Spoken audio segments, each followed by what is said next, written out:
Пра гэта пагаворым. Спадарства, пакуль што ёсць у нас тэлефоннае злучэнне з нашым калегам-аператарам Алесем Баразенкам, якога былі шукалі ў Менску. Алесь, ці зараз ты чуеш студыю? Вітаю, Валера, са святам вас. Дзякую взаемна. Алесь, што з табой адбывалася, дзе ты знік, сведкам чаго ты стаўся? Я был на перакрыжаванні вуліцы Козлова і праспекта Незалежнасці, вядомая крама «Океан» у Менску. Папросту пад'ехаў аўтазак, шэраг спецназаўцаў перакрылі цалкам пільнікі, і ўсіх, хто аказаўся ці гадыні, проста пазналі ў аўтазак. Зараз я знаходжуся тут.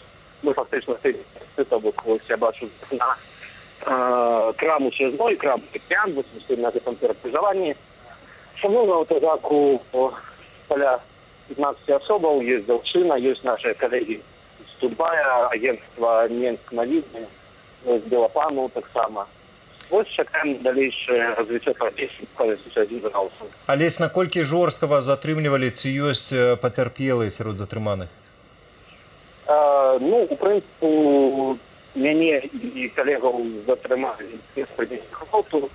А вот дзяўчыну, якую закидывали в аўтазак, закидывала некалькі супрацоўнікаў. Я не думаю, што ёй гэта вельмі ставалася. Даволі брутальна было. У астатнім, без асаблівай жорсткасці, але зноў-такі гэта толькі тое, што адбылося ў нашым аўтазаку. Ці гаварылі вам штосьці сілавікі, магчыма, пра тое, куды вас павезуць, што далей? Нічога не кажа. Зараз тры супрацоўніка у масках з дубінкамі, карацей, цалкам абмеркаваныя з намі тут. Приказаў ад сваіх кіраўнікоў і нічога не кажуць, у якім стане знаходзяцца астатнія затрыманыя, які настрой, ці людзі падаўленыя, ці не зламаныя? Абсолютно не зламаныя. Хіба што ўжо нічога ў гэтых людзях не зламаеш пасля 20 больш 20 гадоў такога рэжыму. У прынцыпу, усе непрыемна здзіўлены той неадэкватнай рэакцыяй, якую дэманструюць беларускія улады, беларускія сілавікі, але не больш. Людзі не панікшыя, тэлефануюць сябрам, тэлефануюць родным, которые нават з усмешкай кажуць, што мяне прынялі, і чакай далейшых навінаў.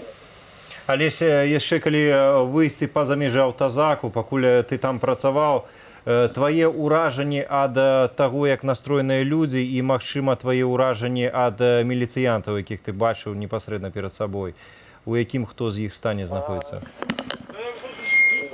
Галоўнае, што можна сказаць пра настрой людзей, страху няма, проста няма. Вы, я думаю, бачылі кадры з нашай трансляцыі.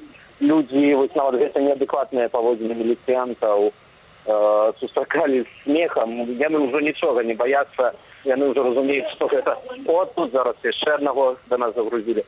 Людзі разумеюць, што гэта страх уладаў, гэта страх сілавікоў. Ну і, в прынцыпе, тое ж самае можна сказаць пра супрацоўнікаў міліцыі. Вы бачылі, як яны пры кожным падыходзе да іх щитамі спрабавалі напужаць, але гэта паказвае толькі іх страх.